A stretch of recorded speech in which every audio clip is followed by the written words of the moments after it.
Samantala, mabuti na lang at alerto ang isang lalaki sa Las Piñas. Nang magduda siya na may kakaiba sa ATM na kanyang napuntahan, hindi na niya itinuloy ang kanyang pag-withdraw. Doon niya kasi nadiskubre ang skimming device na nakakabit sa makina. Nakatutok si Emil Sumangil, exclusive. Sa Facebook post, inilabas ng 32 anyos na HR specialist na si Raymond Castro ang babala sa publiko matapos siyang muntik ng mabiktima ng sindikatong pumipirata o kumokopya ng mga impormasyon mula sa mga ATM card. Ayon kay Raymond, April 11 alas 7 ng gabi, magwi-withdraw sana siya sa isang ATM sa Daang Hari, Las Piñas, pero napansin daw niyang tila wala sa pwesto't umaalog ang pinapasukan ng ATM o yung card slot reader.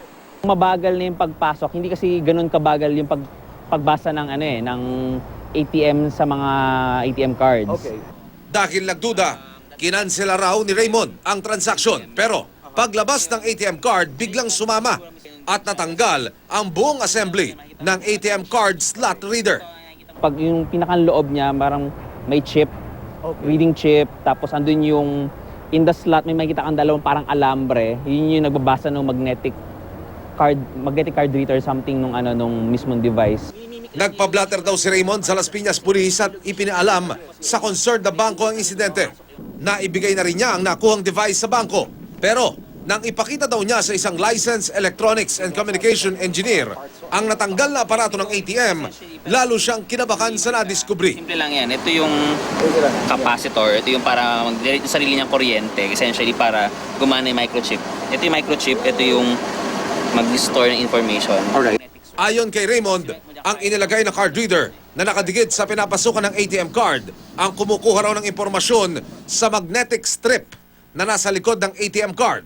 Ang napipiratang impormasyon, ibabato raw sa memory na makikita naman sa ibabaw ng reader. At dito nakukunin ng sindikato ang account information para makuha ang pera ng biktima.